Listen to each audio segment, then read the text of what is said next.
for the front men, and Shirley checks in trouble, and it's Jefferson who puts it away. Living reflections from a dream. Hello, ladies and gentlemen. No, that's not right. Yeah, right, guys, welcome to episode 9 of the Frangerine Dream with me, Franz Ferdinand. Didn't even need to change it. How's it going? We've only played 3 games. That's weird, isn't it? Bit edgy. What's he doing? Making a video this early? Basically, the EFL Cup second round has been drawn, as the eagle-eyed of you might have already spotted, and we've drawn fucking Swansea. We are playing a Premier League club for the first time in this save, and I wasn't exactly not going to show you it. So, yeah, today's episode is going to be Rochdale at home and Swansea away. Also, before I forget to tell you, I have set up a Twitter account under the name, I think, Franjo Kazooie, or maybe another name I've used at some point.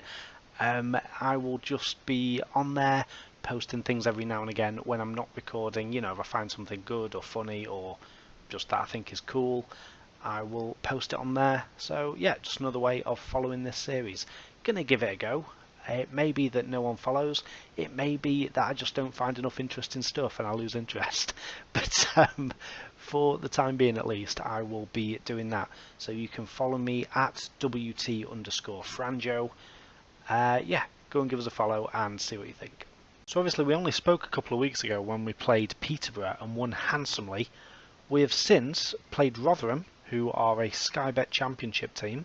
Why are people screaming outside my window again? What is it? Like, the moment my arse hits this computer chair... Shut up! The moment my arse hits this computer chair, it's like everyone comes out their houses, starts ringing bells and honking car horns. She's still fucking going. I can't work under these conditions. I can't... Cats are fucking about in the background. This is a nightmare. I'm parting the curtain a little bit here, giving you a little bit of insight into the world of recording shit. Okay, everyone's calmed down? Everyone has calmed down. Okay. I'm already planning on keeping all of this in as well. Why would I plan on keeping all this in? Usually this is the time where everyone would start shouting and shit and I would just sit here silently fuming until I can carry on recording, but no, keeping it in. Cat's going again. She's shouting outside again. Shut the fuck up. Anyway, where were we? Hey? Rotherham. We beat bloody Rotherham at home. 3-1 in the EFL Cup first round. They're a championship team. We wiped the bloody floor with them, courtesy of goals from Billy Clark, Danny Philliskirk and Carlton Cole. And that put us through to the second round, where we've obviously drawn Swansea away at the Liberty Stadium. So the match after Rotherham, we played Doncaster at home, and they escaped, I would say, with this 1-1 draw. It was pretty even, but we were the better team. We were the better team against Doncaster, and I think they knew it as well. So 2 points dropped for us, but it is still early days for this new tactic. And then we went and beat Oxford away as well, 1-0, courtesy of Michael Caine. So brilliant, everything's gone off without a hitch so far. And the winners of the race to sign Jimmy Lockie were Leicester City.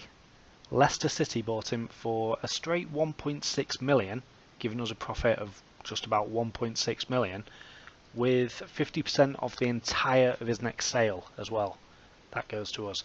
So, fucking awesome. Our bank account is back in the black, or in the white, because it's a black background. I am working on getting a couple of players in, but that has not happened yet. We've still got just about a couple of weeks of the transfer window remaining, so plenty of time to get those deals over the line. What I'm planning on doing transfer wise, I think, is doing the same as I did in January of the first season, bringing a bunch of youngsters for not very much money, because we've got a scouting team. We've got a scouting team that's travelling, you know, England, Ireland, Northern Ireland, Wales, Scotland, the places we are allowed to scout, and they are finding good quality youngsters for low prices, so I think I'm going to try and get a few of them in. So I am being careful with the money that we have still got, but yeah, there will be some signings by the end of the transfer window, I'm sure. Just a little bit of news on this front as well. I'm going to be watching Charlie Adam like a bloody hawk. because he has been released by Stoke. He's a free agent. He won't sign for me at the minute because his wage demands are too high and I can't afford them. But if he stays as a free agent for long enough, if no one snaps him up, those demands will come down and we will swoop. We will capture Charlie Adam in a nice way, but we'll bring him back to Blackpool. I would be very excited for that to happen. I'd be over the bloody moon if that happened. So not now, but hopefully at some point we may get Charlie Adam back. So it's Rochdale time at Bloomfield Road. I did ponder changing back to the 4-2-3-1 narrow, but why change a winning team? We've won 3 out of our 4 games so far this season, and we've won those games against 2 teams that were in the division above us last season and 1 team that was 2 divisions above us last season. So I see no reason to change. Owen Jones is injured, so he will not make the bench today. Jim McAllister has a slight injury as well. GTF has a slight injury as well. Yeah, I'm going to stick Henry Cameron on the bench, I think for the first time this save. This is Henry Cameron. He is with Blackpool in real life, as far as I know anyway, unless he's moved. And he is an international winger. He's playing for New Zealand. He's made 14 caps. He's got a little bit of pace, a little bit of work rate, a little bit of crossing, and that's about it. So that's why he's not featured so far. But, you know, we'll give the kid a chance. We might even bring him on for a debut under Francis Jeffers. Has he actually played at all for Blackpool on the game? Oh, he has. He played quite... Wow. Okay, he made a few appearances for them in the Championship and League One, but I didn't start him in League Two. So yeah, maybe he will make an appearance today. We're going to have to give him a squad number as well. We will give him 27. So we are just favourites for this game. We're 6-4, which is also 12-8, and Rochdale are 13-8. So just favourites, probably because of the home advantage. But Elliot Leary from the SkySports.com website thinks it's going to be a draw. So fuck knows. So the lineup, starting with Rochdale, they've got Josh Lillis in goal. They've got Rafferty Magahi, however you say his name. Burgess, Tanzer across the back. They've got Rose as the holding man, Lund and Allen as the midfielders, Henderson and Sam McQueen from Southampton as the wingers, and Dominic Samuel up front. The mighty Blackpool have got exactly the same lineup that you saw last time. It's Bobdrick in goal, Aldred, Robertson and McDonald across the back, Tiendali and Timon are the wing backs, Kane and Payne are the midfielders, no Payne, no Kane, as someone once said. Billy Clark is the cam behind Danny Philliskirk and Colton Cole. I am going to say passionately, come on lads, we're the favourites. Show me what you can do. They fucking love it. Well, 22 minutes in, it's first highlight time. Timon crosses it in, it's headed away as far as Tiendali. Sorry about the menu. Tiendali, what can he do? Can he get round the defence? Jack Payne. What on earth is that? He's giving it straight away to Lund, who blasts it downfield. It was a good ball for Dominic Samuel. What a save, Bobdrick. I guess it was straight at him, but it still looked like a very solid save, Bobdrick. Well done. One area I am looking to strengthen in, actually, if I can find the right person, is a new goalkeeper. Because Bobdrick, on most of the videos last season, he looked good. But between the videos, there were a few occasions where he went through little shaky spells. So if we can get like a seasoned League One goalkeeper, that's something I'll be looking to do. But for the time being, again, a corner has been headed away and Rochdale are coming away on the counter-attack. Tom Aldred puts a stop to that though. That is fucking brilliant. Bobdrick with a hoofed ball forward towards Philliskirk, not Colton Cole as you would expect. Michael Caine nicks the ball though. He gives it to Billy Clark. That's Michael Caine. Michael Caine chips it to Tiendali rather needlessly. Tiendali to Philliskirk. Philliskirk drills it in. It's come off Burgess, but it'll come back to Philliskirk, who crossed it in for Colton Cole, who's unmarked. 1-0. Bloody 1-0. Excellent job. And what I'm going to do now that we've got that lead is I'm going to tell... Timon takes the corners, doesn't he? I'm going to tell Tiendali to stay back. I'm going to tell Jack Payne to stay back. And I'm going to tell Michael Caine to stay back, because that's something that Rochdale are working on. They're trying to catch us on the break from corners. I need to do it for the other one as well. Good thinking, Franny. So at the minute they are set to stay back if needed, and they obviously think they aren't needed because they're not staying back. So I'm making it clear so that there is no confusion. Stay the fuck back when we have a corner. Let's have a look then. So Philliskirk drilled it in. It was a good block by Burgess. He went to ground to do it, but then he went to close down Philliskirk. Philliskirk got the cross in, and Carlton Cole was completely unmarked. Good lad. Stuck it in the corner. Lillis had no chance. There might be another highlight before half time. It's 40 seconds of injury time to be played, and Tiendali's got it high on the right wing. Tiendali's lost it to Tanzer, who plays a long ball to no one in particular, and Jack Payne picks it up.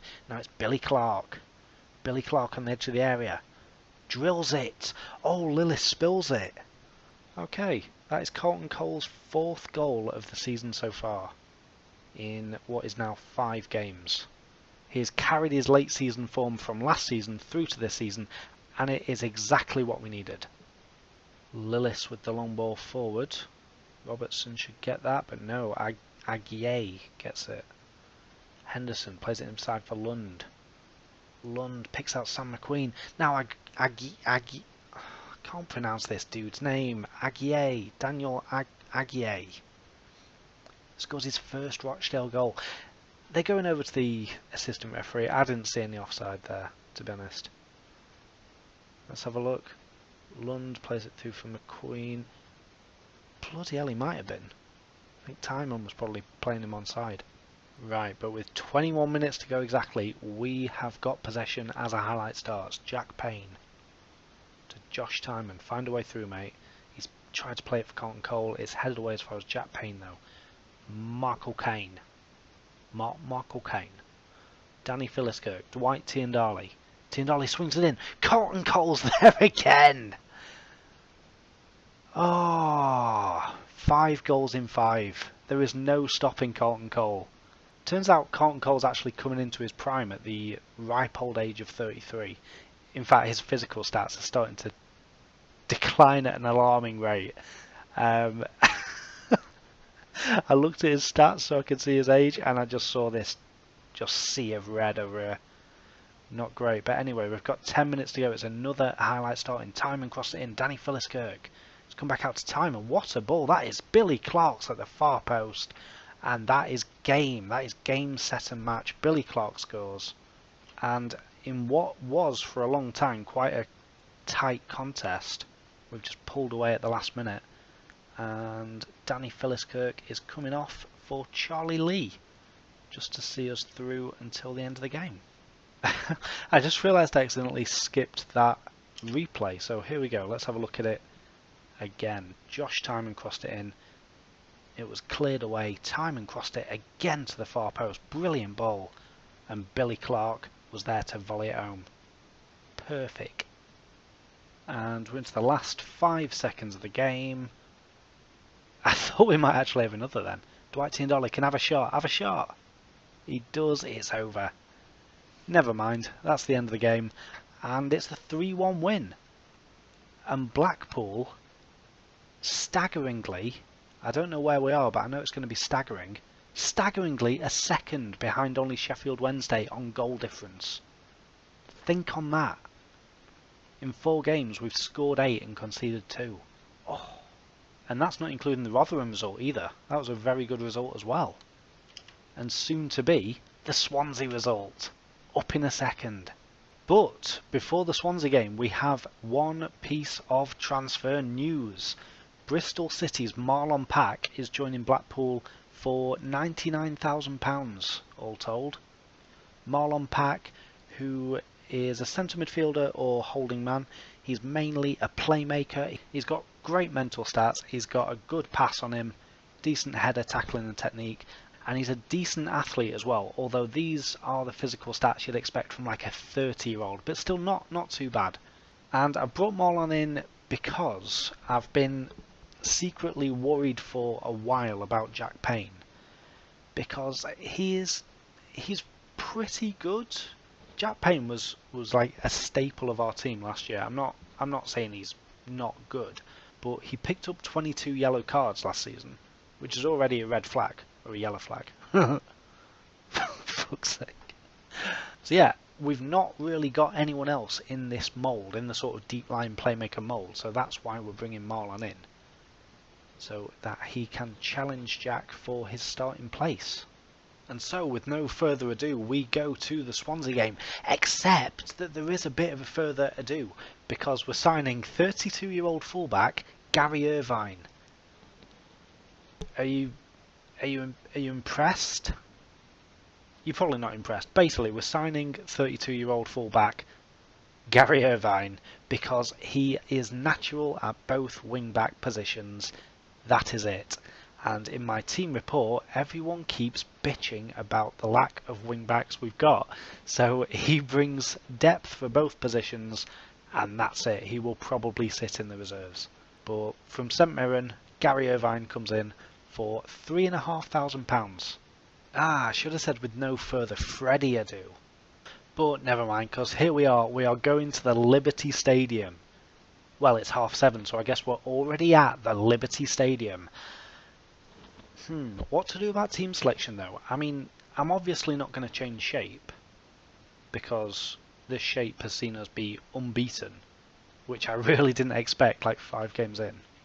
I mean, Tom Aldred could do with the rest. He's down to 85% condition, but I'm not going to not play him against the first Premier League team that we've played.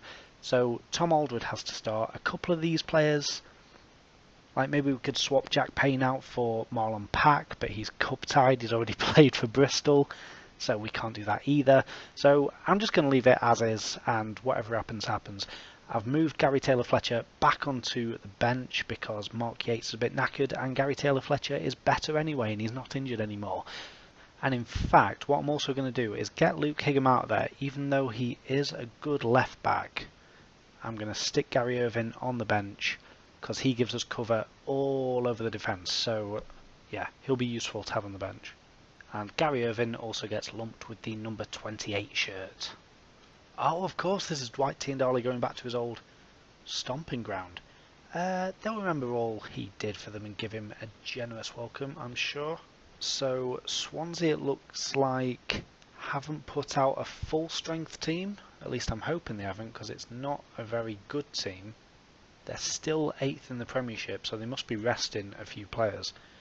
But here is the Swansea lineup. They are starting with Fabianski in goal. Oh God.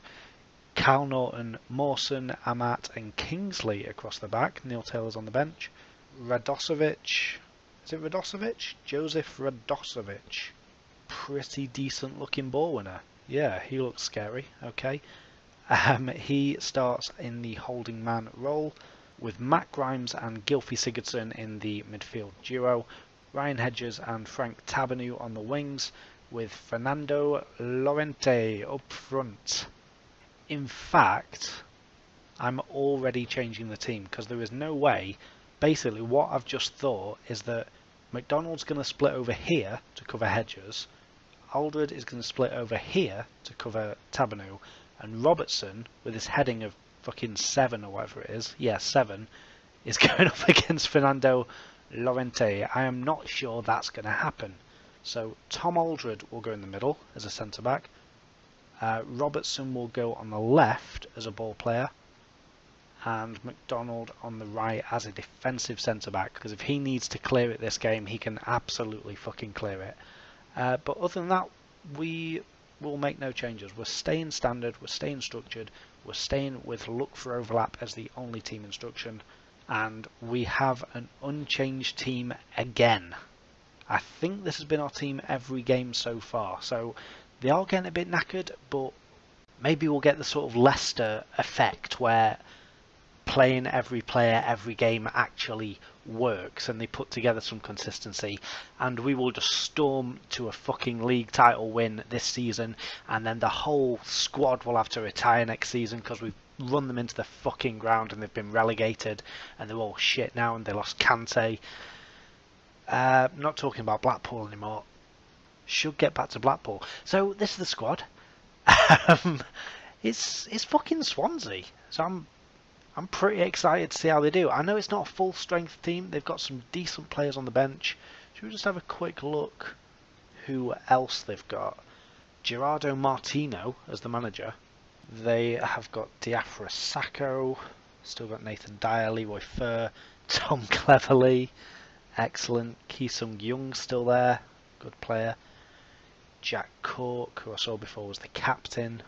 So they've still not got an amazing squad, but they've got a Premier League squad, that is for fucking certain. Right, here we go then. I've told them all, I have faith in them. We are standard for the minute, but we may very quickly go defensive. Let's see how this plays out.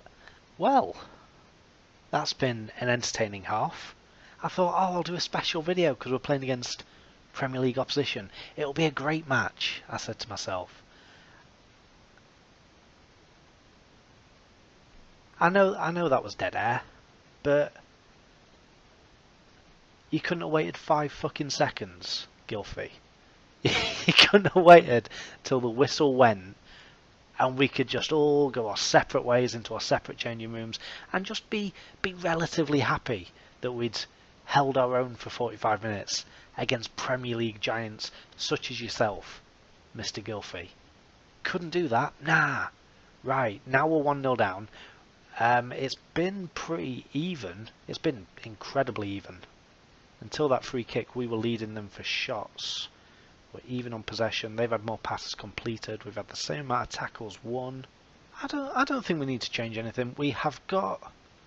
I do happen to know this goes to extra time and then penalties if the scores are level at the end, which they might not be now, thanks to Mr. Gylfi. So I'd rather keep players on now and then bring fresh legs on later if we need it, which we almost certainly will.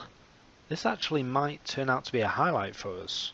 It's still the kickoff highlight, but Philiskirk has found a bit of space. He gives it to Colton Cole.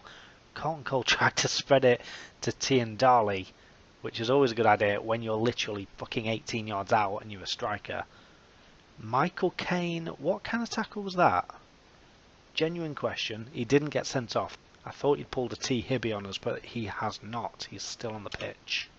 Right, fresh faces are incoming. Charlie Lee is coming on for Michael Caine. Give Michael Caine a rest. And because Charlie Lee is coming on, we can also rest Tom Aldred because the captain's armband will go to Lee, who is a better captain anyway. So, good job, Tom. You have held your own fairly well there, as always. I'm just looking at Swansea's central defenders as well. Alfie Mawson does not have much pace. Certainly by Premier Division standards. Theo Robinson does have a lot of pace. That's what I'm thinking. Jordi Amat also does not have much pace at all. So I'm going to give it 4 minutes and then I'm going to unleash Theo. Danny Philiskirk comes off. Theo Robinson comes on. We know he can pull it out the bag. We know full fucking well he has got a goal he can provide.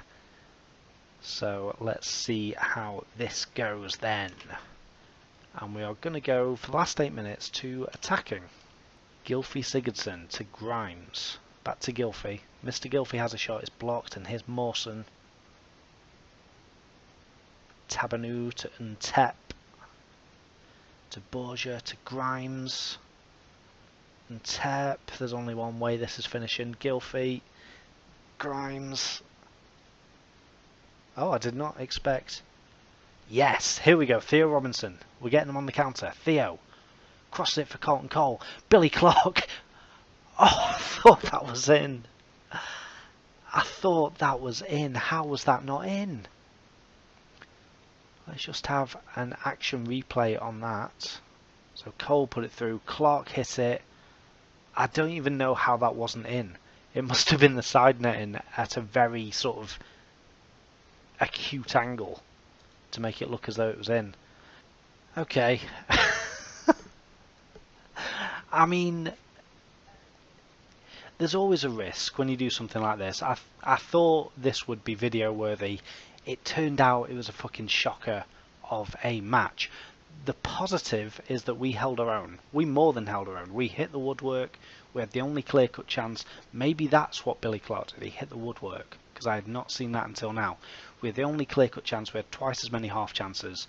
We scraped possession. We had pretty much as many shots. Yeah, Swansea were bloody lucky. At the end of the day, it was quality that decided this match. The quality of Mr. Gylfi, who put that free kick in from right on the edge of the area, which he is known to do. So yeah, that was the only divide today, and we can be pretty happy about that, but I am disappointed it wasn't at least a decent game. But never mind. I think what I'll do, I'm going to leave it a while, because we had a video here and now a video here, two in a short space of time. I think I'm going to leave it a while and maybe come back around here, around the start of November. We have got an FA Cup first round game, Man U under 23s, which I can't work out whether that will be interesting or just shit. Southend, Reading, that might be a decent one. Yeah, I think I will be back around this time, around the end of October, start of November. And hopefully I'll have a few more transfers to tell you about as well. That would be very exciting. We have got that money from the Jimmy Lockie transfer burning a hole in our wallet. We can spend 1.2 million if we find the right players. I used to be quite bad for just wasting money on Football Manager. I'm pretty good now. I've got a decent level of self-restraint. So this money won't necessarily be spent immediately, but it will be spent well. Probably. Or I might just sign a 35-year-old ex-Everton player. Wonder what Leon Osman's doing. Leon Osman has retired, so no can do there. But I'm sure I'll find someone. Look forward to that next time. So yeah, that is where we'll leave it for today, guys. But I hope you've enjoyed this video. I hope you're enjoying the save. If you are, make sure you leave a like. Leave me a comment if you want, just to let me know what you think of it. And subscribe to the channel if you are new, and make sure you go and check out the other stuff that we're doing. Freddie Adu has got his York save going on, which is a brilliant and incredibly funny save. The two of us have got a Bundesliga save going, although we just can't find time to record at the minute. But you know, we're still dealing with the fallout from Christmas, and I'm sure we'll get it together soon and start recording some. But apart from that, I will see you next time. Bye.